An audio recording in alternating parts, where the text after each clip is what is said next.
Hi, and welcome to Journey Forward with Jory Rose, where you will gain insights, tools, and inspiration to get unstuck and live your best life. Jory is a licensed marriage and family therapist with a passion for helping people cultivate awareness and authenticity so they can show up fully in all aspects of their life. And now, here's Jory. Hey everyone, and welcome back to Journey Forward with Jory Rose. I am so honored to have a repeat guest, Heather Quisel, who I had on the show, I think probably in the first year of the podcast, and we're now going on 3 years. So it was quite a while ago. And I had been following Heather on social media for some time and am so in just beautiful awe of following her journey in vulnerability and truth and what she shares to her community, and wanted to invite her back on because we all need these reminders. So Heather, thank you for sharing part of your day with us today.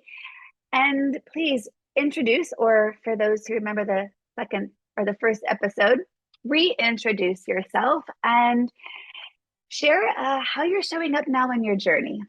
Yeah, I'm so glad to be here with you and just to share your energy and the space that you have here. So thank you very much for having me back. So fun. So I am a widow coach, and this all happened obviously. Well, maybe not obviously. I became a widow in 2018, and it, as it does, dramatically changed my life. And I had been in business and marketing and sales for over a decade. And the loss of my husband, Larry, just really changed the trajectory of everything, and really my desires, my energy level, and even, my dreams for the future that continue to be mostly hazy at best. And I was about, I guess 2 years past his death when I just really had been isolated, which is a very normal widow thing. We get frustrated with those who don't quite understand the depths of the grief. And so it's easier to push people away and isolate than to deal with the frustration of really not being seen or understood. And that added isolation on top of already, which is often a very isolating event, Yeah. a young widow, just put me in this place of extreme loneliness. And I couldn't stop thinking about Larry. I couldn't stop talking about him. It really was all encompassing. And I had this, I just had this sort of calling in my heart that I needed to speak it. And I needed to share it, and I needed to surround myself virtually by other widows who understood this journey. And, that kind of speaking of this truth and this experience on Instagram turned into coaching and guiding and mentoring widows through those very early, very confusing, very raw years. Yeah.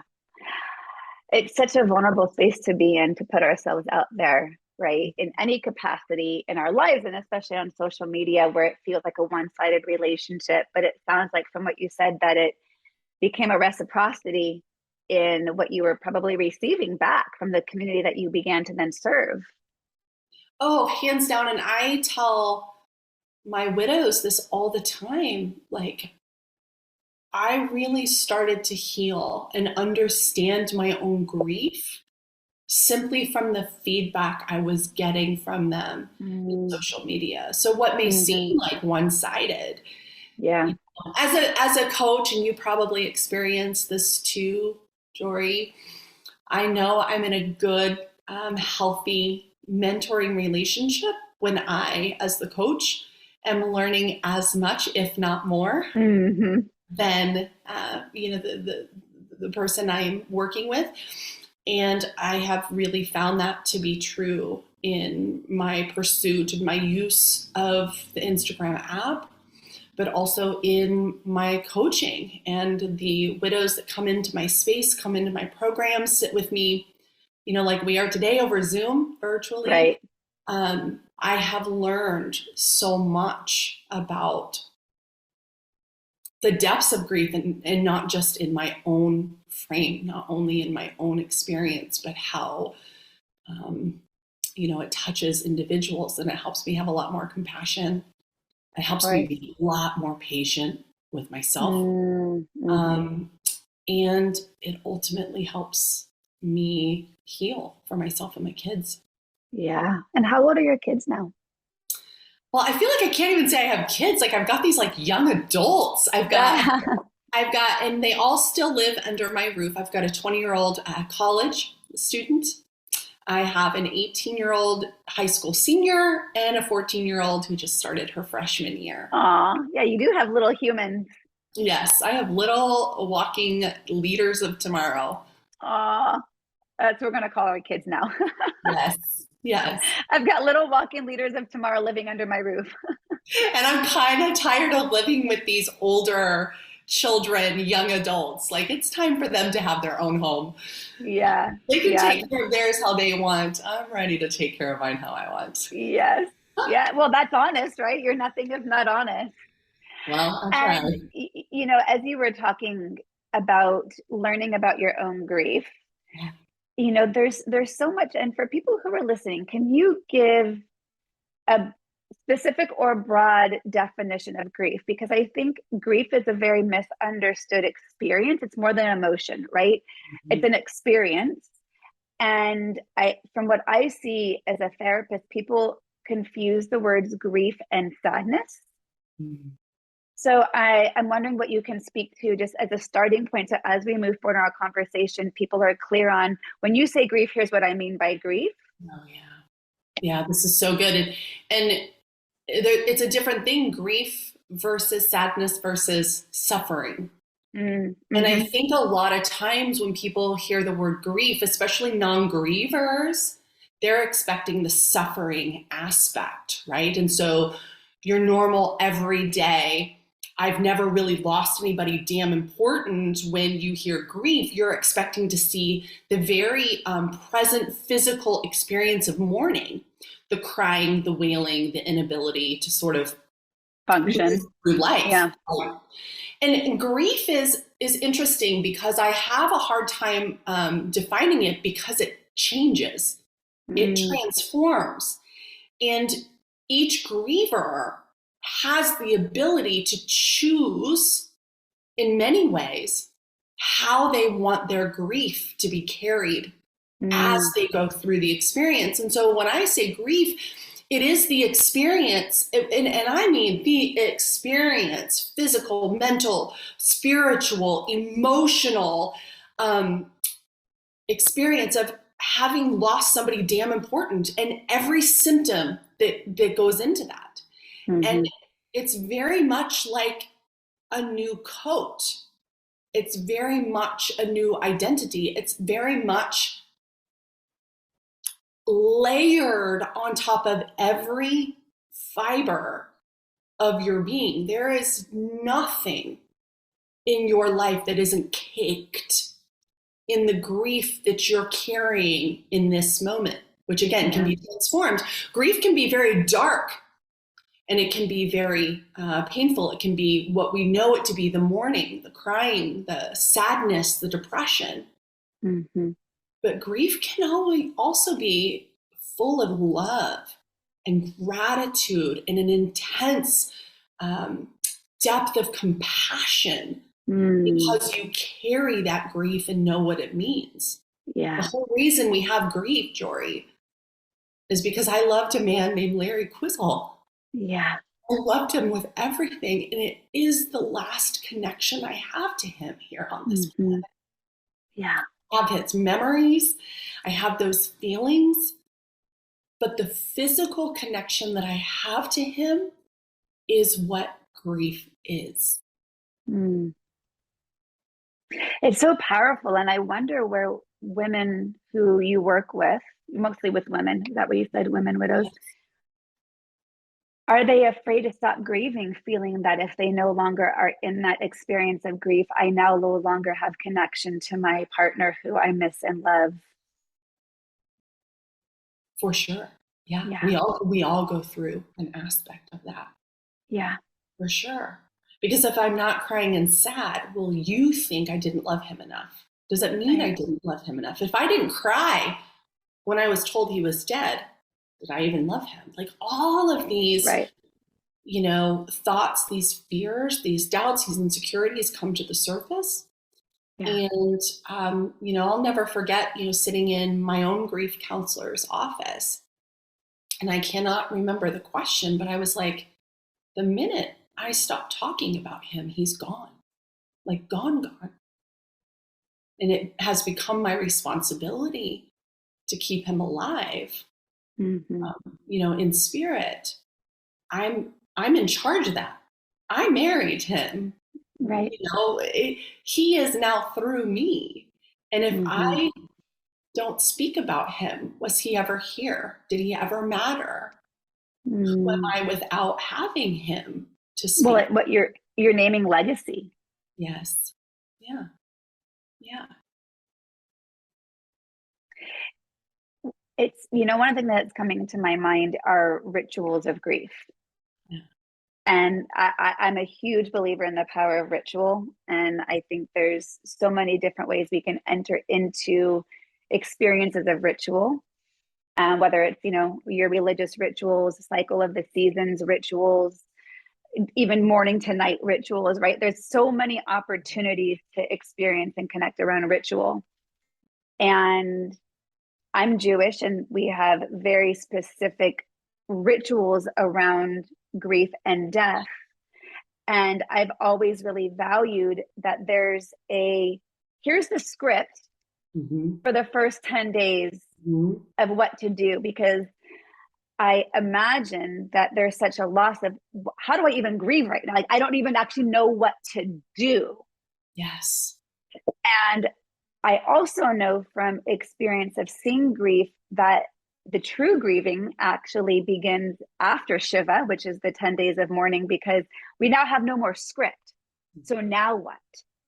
Like, I knew what to do in that, during when I'm sitting in Shiva and people are coming to me and bringing me food, and we're even laughing and memorializing and talking and creating stories. But okay, so now that Shiva is over and now I'm back to my everyday life, what's the script there? What's the set of rituals? So what could you speak to on ritual around grief?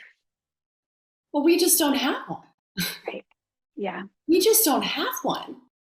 And I mean, to your Shiva, 10 days passes by, get back to work. Like, you already sat Shiva, we're good now, right? Yeah. And whether you're Jewish or not, there is that feeling like you got your 2 weeks off of work. Now get back to work. And that extends, even into the first year, this whole idea that I really believed and expected there was going to be this magical, like, ribbon cutting ceremony after a year that I made it, and the grief would just dissipate. Which, any of your listeners who have lost somebody so big, like, it just gets worse. You pass one mark and it just gets worse in a whole different way.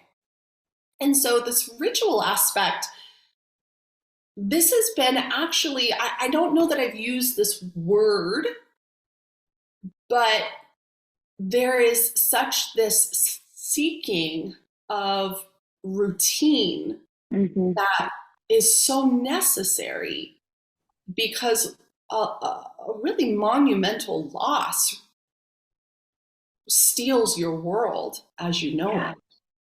Yeah. And it leaves us without certainty, without security, and without a sense of safety. Yeah. So here we are walking through the world with no guardrails, no Shiva rules, no rituals, and really no concept that what we're feeling, this chaos, is the removal of certainty, security, and safety.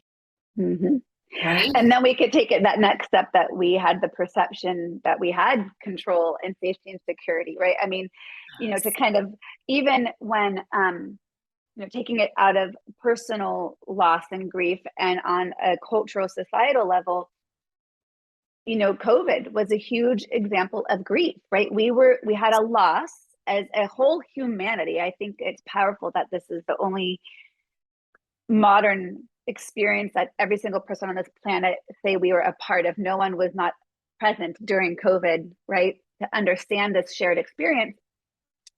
And I actually remember hearing a podcast episode, I think it was around December-ish of 2020, on Brene Brown's podcast with David Kessler, who I want to talk about because he's one of the modern experts, quote unquote, of grief in his work with Elizabeth Kubler-Ross. And he was naming that COVID was a grief experience because we were experiencing loss. And with loss, to your very point, is a sense of predictability, safety, and security. And so what do we do in absence of predictability, safety, and security? We feel like we're not tethered.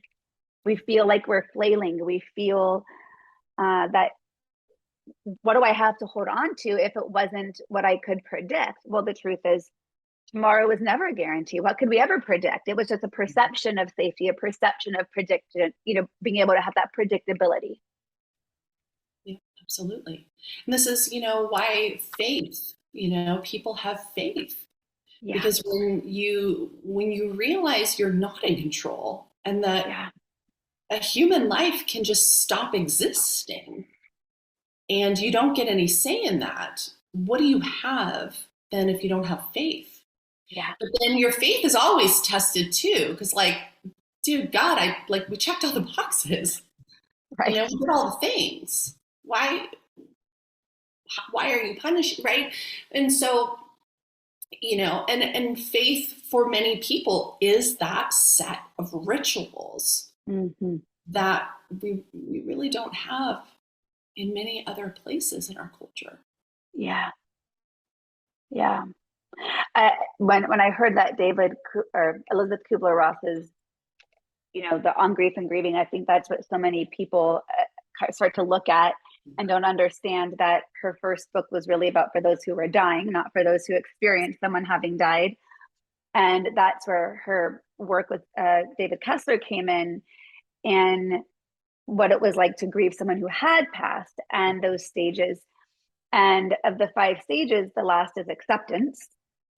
And what I remember in his podcast episode with Brene Brown was him actually promoting his new book, which he had sought permission from Elizabeth Kubler-Ross's family to extend her work on grieving, and actually add a 6th stage, which is making meaning. That we don't end at acceptance, that we can kind of complete if there is a so-called completion, but we can work on completion, this cycle of grief, by making meaning out of this experience of loss. And that might be a lifelong journey to create meaning. I mean, now, look at you for the perfect example. Like, you have taken this experience into a new way of serving community and a new way of guiding others, the very skills originally in your coaching, shifting the purpose and your audience and the community, but the same skills of being in service. Yeah. And so I'm just curious of how, you're good, just of how you speak to that, making meaning. Yeah. And in your experience with that. Yeah. And making meaning is one of the key aspects in my program that's called Real Widowhood. This is a 12-week program that really sort of dissects grief in a way that makes us aware of the process that we're in, gives names and frameworks to what we're feeling, but nobody's ever given me a visual for how that works. And also kind of turns the whole 5 stages of grief on its head, because just like you said, we hold on to this, once you get to acceptance, you're good. But it's very cyclical, and not even cyclical. It's like this jumbled mass of yarn that a cat has just thrown about. And we're constantly being bounced around, thrown around. And just when we accept an aspect of it, we're presented with a new layer of grief. Yeah. So, and to your question about making meaning, this is one of those things where our culture loves to know your purpose and your passion. And now here with grief, it's you got to know your meaning. You got to make meaning and turn this into something beautiful, right? And that's not really what it's about. You don't have to completely change your entire world to revolve around the loss of your loved one.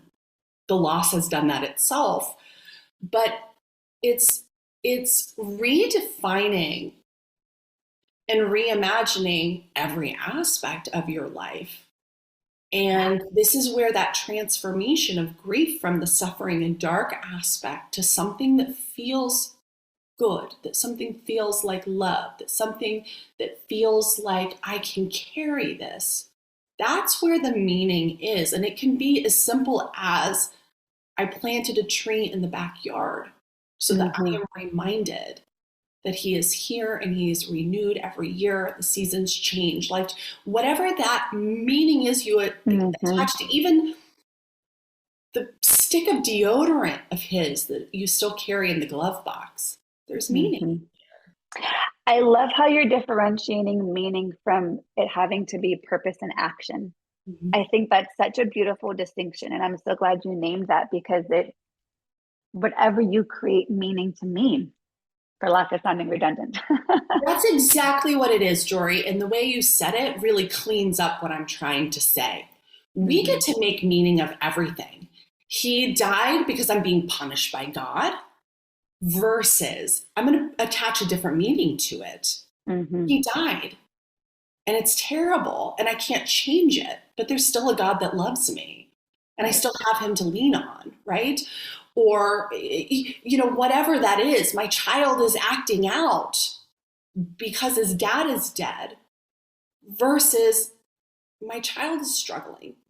And it's up to me to help him understand and walk through this, right? We can blame cast so easily as grievers. But what I always lean into is we have a choice of how we want to feel, for the most part. I mean, grief comes in and it does what it's going to do and is terrible. But when you're tired of feeling terrible, even in this very moment, how can you change the way you're placing meaning on somebody who didn't call, this day of the week? How can you shift that just enough so you get enough relief to walk into that moment? Yeah. I go back to that Buddhist phrase of pain is inevitable, suffering is optional. Suffering is optional. And to not suffer doesn't mean you didn't love or you're not still in grief. It means you're choosing how to respond with it. And like you said, I can turn to compassion. I can turn to gratitude. I can turn to looking at this beautiful tree or seeing my children's face with his eyes in it, or what that might mean. And whatever our work is in this world, suffering is always optional. It doesn't mean it's not painful. It just means that for me, when I talk about suffering, and I struggle personally with the word suffering, because when I think of suffering, I think about the Holocaust. And short of that, like and there's no comparative to suffering, right? A lot of people feel like, well, that's not as strong of a challenge I've been through, so I feel guilty that I'm suffering because it's not as big as somebody else's. And I said, there's no hierarchy to suffering. If it's yours, own it. Right? There's no hierarchy there. And yet suffering to me invokes a really strong word. And there's degrees to that. And the degree to which, whether I allow this experience to define me, might impact our own level of suffering. Because I feel like there's an and somewhere that you're naming of, I can grieve the loss of my husband and I can choose joy in this moment, and I can laugh. I can hold space for the loss and all at the same time. Yes, and that's absolutely possible. And also, I want to be very clear that in my grief, there's times when I choose suffering. I choose the dark, insidious cycle of insomnia, morbid thoughts. I know I don't want to be in it. I know I don't like how it feels, but I cannot in this moment actually choose to get out. And there is an aspect of grief that is suffering. That is part of the grief experience, is suffering. And so while you can suffer and feel joy, it's not always going to be at the same moment. No. And we can make meaning out of those suffering times later. But right now, I'm just choosing to sit here in it, and it is what it is. Well, that to me sounds like self-awareness to not spiritually bypass. Because I get really, I have a book on gratitude. I love gratitude, but you've got to be in the shitstorm to appreciate the rainbow. You can't just sit in your shitstorm and say there's going to be a rainbow. So for you to say I'm choosing suffering is to give space and acknowledge really mindfully and self-compassionately, right now, this is where I'm at, and I'm choosing to let myself stay here because I'm riding this wave. I know it's not for forever. It's where I'm at right now. This is what I find widows need the most. And this took me years to figure out, because I was a high achieving, high functioning, driven by excellence individual, and grief steals that. Like, you just don't have energy to be a perfectionist anymore. Like, you're lucky, to get 2 saltines in, and it really took me a long time because I had settled into this self-loathing and this self-critical, like, you should be, why can't you? What's wrong with you? You're choosing this. And these are all things we hear in our society. You're choosing to be sad. You had, 25 beautiful years with him. You should be happy. You were blessed. So many people won't get that, right? This awareness and allowance of grief to do what it needs to do is so key. And this is what I want to provide widows, is just what you said, this awareness to understand I'm in this moment, I'm actually in suffering. It's not always going to be like that. Grief changes, morphs. I'll get to change it when I'm ready. But right now, I'm in the space of actually needing to process the intensity of this pain. And you can't skip out of it. Yeah. When you're ready, you can shift it. You can morph that grief. You can learn to grow through it.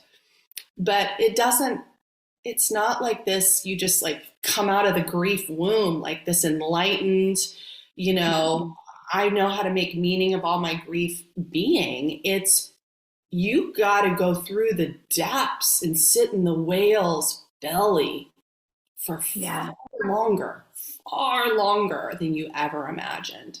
And it is agonizing. But the minute we are able to put labels, words, awareness around it, then you can stop hating on yourself. Then you can, the grace for yourself and the patience in the moment is what allows women, men, grievers to carry their grief with less burden, less suffering, less judgment. Less judgment. It's not going to change the intensity. No. It'll change how you manage it. Right. It'll change how you think about it. It'll change the meaning you attach to it. And I imagine that's a muscle that gets built a little bit more each day, right? It is. And it's empowering to be able to sit in your grief and say, I know when I'm ready, I can shift out of this, but today I'm going to listen to this song and repeat. I'm going to look at every photo. I'm going to cry and cry and cry and eat nothing but ice cream straight out of the tub. That's just where I am today. That sounds like self-care. There's a lot of empowerment. It allows you to have a sense of control within the chaos and injustice of it all. Yeah. Can you speak a bit to how to be in that space while being a mom? No. I say no because I don't feel like I figured it out. But I will. But that's the thing to speak to, is you don't have to figure it out to be able to do it. I think what you just said is the sum of what I was hoping you would say, that I'll to, kind of highlight an example. So my daughters are now 16 and 18. And I've always erred on the side of authenticity in most all areas of my mothering, but in expression of my emotions, in the belief that demonstrating, role modeling, feeling, expressing my emotions in the moment was giving them the best tool for them to do the very same. And many of my clients, and I will share this with clients or even friends, are like, wow, like you shared that with your kid, or you cried in front of your daughters, or like, didn't that make you feel like they had a burden to take? And I'm like, actually, no. I actually think it gave them permission more than anything. And I have a couple of examples. in which my expression of where I was at authentically, I know for certain allowed my daughter to feel more deeply and express more authentically where she was at. And there's this belief that we somehow should be all neatly packaged for our kids Be in a way strong for that, the kids. like, but what does that show? That they're supposed to be strong when their emotions take over? Like, that to me is the most inauthentic role modeling. And I'm not judging people who do that. I just want to give permission. You're not being a quote weak mother, or you're not burdening your child with your emotions by expressing what thoughts authentically here. And I think there's a lot of ways to navigate this in motherhood. And I've been divorced for 8 years. And so for my girls and I, it's been mostly us in the home. So we are very much aligned with each other. And there's a way to do that without burdening them, right? Yeah. There's a difference of feeling like I'm expressing this and I need you to now take care of me. Yeah. Yeah. And that's your burden. Or I'm expressing this and I'm okay being where I'm at. Yeah. And there's a big difference. And I recently had a big breakdown in the kitchen, which you can see over my shoulder now that we're on. I'm in the kitchen now. And it was around the sadness of my daughter about to leave for college. And I've been crying about this since I was pregnant, dreading this day. True story. And I was crying and I was kind of losing my shit over it all. It's a loss of identity. And my younger daughter at the same time left to go to a semester abroad. So I'm empty nesting at the same time with them both gone at once. It feels kind of early, and my daughter was amazing. She stood there as I'm crying and sobbing in the kitchen. And she stood there and just looked at me. And at first I'm thinking, why isn't she doing anything? Like, why isn't she hugging me? And she called for her sister. She said, Cammie, come down. Mom needs a hug. So my daughter, my 16-year-old, comes down and she looks kind of confused. I'm crying. Ari is just standing there. Cammie gives me a hug and then goes back upstairs. And I calmed down and I said to Ari, I'm curious. When I was crying and you stood there, what was going on for you? Because you didn't come towards me. You didn't, comfort me, quote unquote. You didn't nurture me or take care of me in my need. And she said, Mom, I was realizing all the emotions that I was experiencing around being a child of divorce with now being in college, and that I'm going to feel guilty of when I come home and who I'm going to spend time with. And all this own stuff was coming up for me. I was like, wow, I want to be you when I grow up. I am so proud of you. Like, that was the most boundaried response of I was free to express my sadness, my little breakdown. And she didn't have to do anything with it, but just hold the space. And she called in some support with her sister, mm-hmm. but she didn't have the need or feel the need to abandon her own process to nurture me through mine. And I'm like, okay, Mom, pat on the back. Like, I've role modeled enough emotion as natural and true to life and changes and grieving experiences, right? Grief is more than just death, where there's various kinds. It's a loss. And I don't want to distill it down to just loss, because I know it's more, but if we're being simple. And so I just want to give moms permission to grieve in front of your children without fear of it being their burden to carry. And maybe to name that, you know what, I'm authentically crying because that feels where I'm at. And you don't have to do anything with that. But this is where I'm at right now. Yeah. So powerful. It is. And it's extremely challenging for mothers. Extremely. Because the kind of parent you were before that loss changes dramatically. And something very traumatic has happened in your home. And as mothers, we want to be able to continue to give our children that Disneyland childhood experience that we all set out to give our children. And there's another grief when we realize I can't now change the fact that something just changed everything. Yeah. And one of the things that I really work with my widowed moms about is this idea that you are not a mess. You're not a hot mess. Grief is the mess, and your family is in it. Yeah. It's a right? beautiful distinction. I am not my grief. You are not a burden. Yeah. This trauma is a burden that you, with your children, are learning to carry. That distinction is everything, because I often talk about, I'm sitting here, looking out the front of my house. Our home is not like these other homes. I am no longer like these other moms. I used to be. But what we're dealing with in our home is so fundamentally different than the burdens in these other homes, that for me to continue to try and operate at the energy level, the skill level, just the priority level of these women who have husband counterparts, support, help, guidance, not grief in their life, is an impossible attempt. But yet this is what widowed moms, grieving mothers do over and over and over. And it's more judgment, it's more self-loathing, and it's more struggle, because we're struggling against a version of you cannot physically possibly do. It is impossible. It is impossible. Yeah. So you are not the burden. You are not the mess. Such a beautiful distinction. It's huge, right? Because how we name it, how we label it, shifts our experience of it, which is why there's so much value. And, one of the most powerful tools that I teach is just name it. Because as soon as we name it, we are no longer identified by whatever it is that's arising. That naming it gives us space. And in that space, we can see it and observe it and acknowledge it.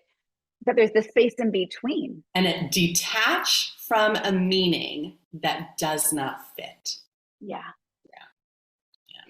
So what are some of the tools for those who are listening that you have found, aside from being in support, right? I think community is one of the most valuable, because to know you're not alone, whatever you're feeling is both normalized and healthy, as you just named, to go through. But what are some of the other tangible tools that you might recommend? I know some of the things that I've observed you in using, but what would you like to share around tangible things people can do? Tangible things, and I just want to kind of reiterate and bring back into the frame. You led with support. We want to force the people around us to support us in the way we need, but they've never been through the experience we've been through. We're asking them an impossibility, and so finding support of people that truly get you, I think, is a matter of mental health. It's a matter of top priority. And that drastically changes the conversations. A conversation will always be different between two widows. We can be talking about the weather, but the dynamic and the experience and just the understood respect for the experience we know one another has had is different. It just changes being at the table with somebody who's been through what you've been through. I'm a big believer in essential oils for emotional health. And this was something I had used essential oils in my life before grief, but I did not know them in a way of being tools to help emotionally shift into spaces you want to be and out of spaces you want to be. So I have learned how to use essential oils to shift out of grief that I'm ready to shift out of suffering I'm ready to shift out of, but I need a trigger. I need support. I need that actual tangible thing to help me do that. And I've become quite proficient at essential oils for grieving hearts, stress, insomnia, depressed feelings, and really. What are some of your favorite oils for those? Especially for grief, most everybody would have lavender and peppermint in their home. Lavender is known to be incredibly calming. Peppermint is a chest opener. It's a reliever by nature and can really bring right now relief and shift to a very burdened, grieving heart. I also love florals. And I don't know, a lot of women don't necessarily want to smell like florals. We have this association of rose and grandmothers.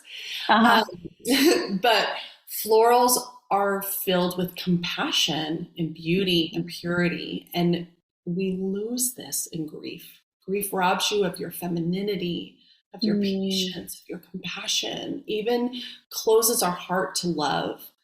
And those florals can be incredibly nurturing in that space. So I lean on those and teach a lot of those. That's really beautiful. I have also found that breathing and anything that brings you back into the present moment are tools to really pay attention to. And if you're like me, you've heard everybody talk about meditating and, being in the present moment and take a deep breath and all of those things. And we hear them so often that we dismiss them as like, what I need is way bigger than a deep breath, right? But because we lose certainty, security, and safety, this all comes down to a nervous system dysregulation. So I'm going to get a little scientific. Please. Yep. The fight or flight alarm system in our bodies has gone off and it's not been shut off. And this is where we start to feel high anxiety. We start to have deep insomnia, right? High stress, just inability to calm down, relax, trust, any of those things. This is all because we are so heightened inside our nervous system. Yeah. This is why essential oils, those can go right into the part of the brain that regulates emotion, memories, and behaviors, but so does breathing. And so when you start pairing something like deep breaths with the right essential oils, with an intention of, I can be safe in this moment. I have the power to calm my own body and really watch your body respond to that slower pace of breathing, just gardening, noticing what you're doing in this moment, folding laundry of all things. Yeah. Really truly activates and de-escalates an overly heightened nervous system. Yeah. And, I really could have used this in my life before Larry. I ran high octane all the time. Who has time for meditation?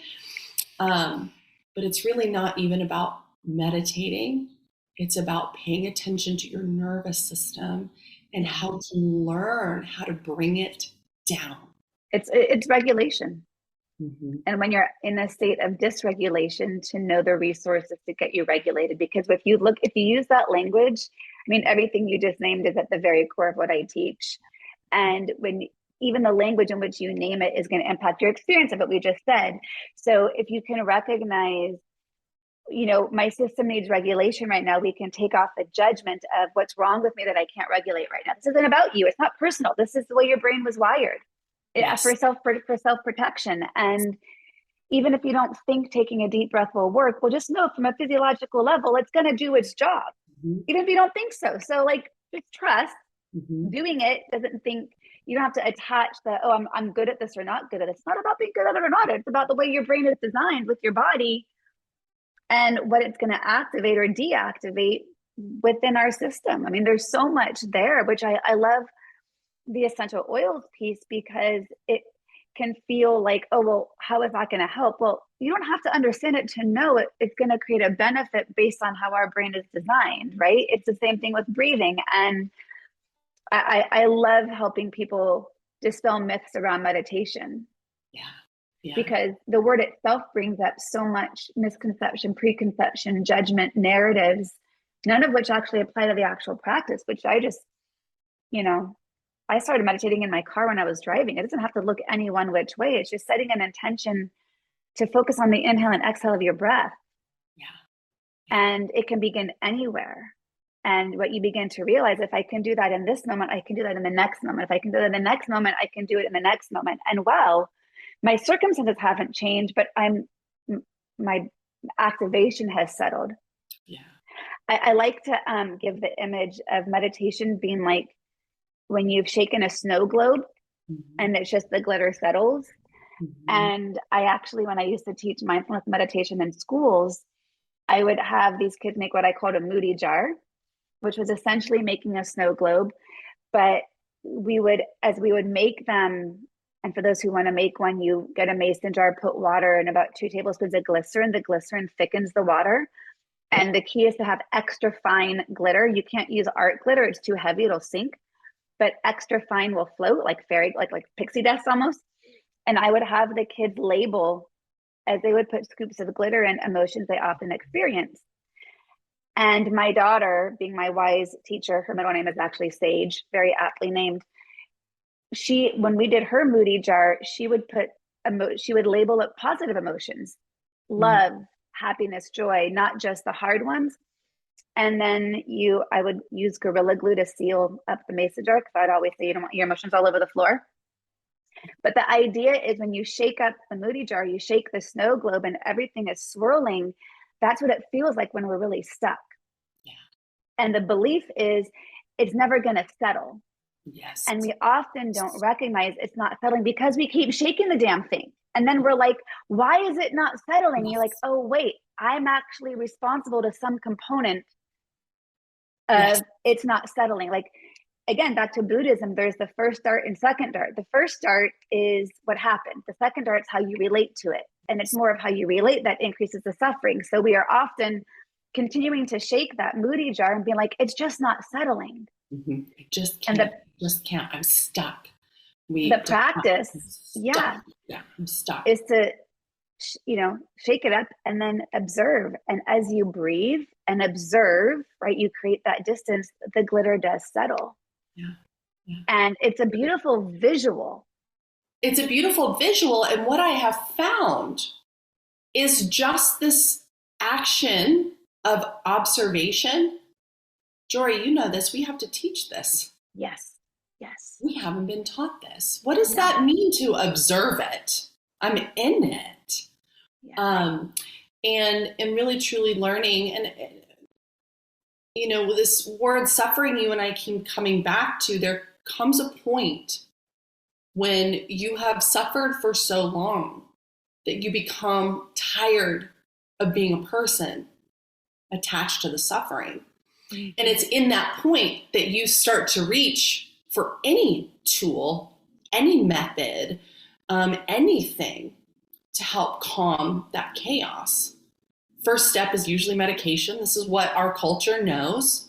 And when that doesn't work, we try talk therapy. And when that isn't enough, we start to seek, these other sort of bizarre, always talked about, but never really understood simplicities, like simple things. Yeah. Of deep breathing, sitting still, paying attention to what you're thinking, writing it down. Yeah. Just appreciating a sunset for more than a snapshot. Right? Yeah. And that's when we start to notice that we actually have control of that chaos. We actually have the ability and many, many tools to reach for to calm the glitter. And once you realize you had the power all along, Dorothy, then we step into healing. Yeah. Because healing is intentional. It's so beautiful, Heather. I have such honor and respect for, again, I said at the beginning, how you show up so vulnerably for your community, and what may have started off as you authentically sharing where you're at to being in such service of others. I know that you are definitely in support of so many people. So if people are in a space where they need widow coaching or know someone who does, what is the best way to connect with you? I am on Instagram at Heather Quisel, Quisel. And you can also email me easily, heather@heatherquisel.com. Thank you so much for sharing your journey. Thank you for having me. Thanks for this conversation. Yes, I always say, I love the podcast because it allows for such beautiful conversations that in our everyday lives, we don't often give ourselves the time and space to have. And so it's really fulfilling to me to drop in and to connect authentically and to have our listeners feel like they just get to tune into two girlfriends having a deep chat about what's arising right now. Like, what a gift for you to tune into my conversations. At least I hope so, that's how they feel. But that's the intention I bring to it. it's really about connection and sharing our stories, and our journeys look different, and yet we're all on a journey. Yeah. And to just have compassion for yourself at every step of the journey. And, you know, I know grief over death of a close loved one is the worst possible grief. And I also just want to give space. Grief shows up in different ways as, you know, life changes, and that a new grief experience can reactivate an old grief experience. And so I don't like this idea that grieving is ever done. Maybe we're just shifting our relationship to it. And when we can understand that, we can just ride that wave with more compassion, which is what we all need, period. And compassion mostly with ourselves, because that's Yes. where it starts. Yes. That's where it starts. Wow. Sending you big hugs and love Likewise. to share your space with us today. And all of Heather's information will be in the show notes. So thanks so much, everyone, for listening, and take care and be well.